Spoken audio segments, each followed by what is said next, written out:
தமிழ்நாட்டில் எம்ஜிஆருக்கு அப்புறம் ஒரு பிரபலமான ஒரு தலைவராக ரஜினிகாந்த் அவர்கள் வரணும்னு நினைச்சார். அரசியலுக்கு வந்து சிஸ்டத்தை மாற்றணும் எல்லாம் பண்ணணும்னு நினைச்சார். ஆனால் இதே திமுக குடும்பம் பல மிரட்டல்களை கொடுத்து அவரை அரசியல் கட்சி வர விடாம பார்த்துக்கிட்டாங்க.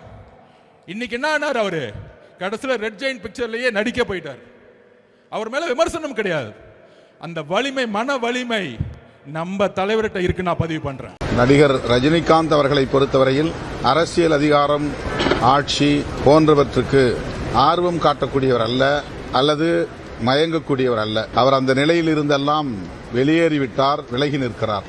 அவரை யாரும் ஆசை காட்டி மயக்கி அரசியலுக்குள் இழுக்க முடியாது, அல்லது அச்சுறுத்தி அவரை வெளியேற்ற முடியாது என்கிற நிலையை அவர் எட்டிவிட்டார் என்று நான் நம்புகிறேன். ரசிகர்களின் விருப்பத்திற்கு இணங்க அவர் கட்சி தொடங்க விரும்பியது உண்மை.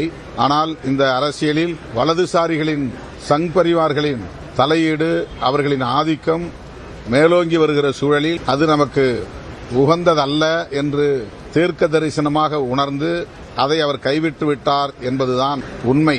அவரை நாங்கள் நேரிலே சந்தித்து உரையாடியதிலிருந்து, அவரை புரிந்து அதிலிருந்து நான் சொல்லுகிற கருத்து இது.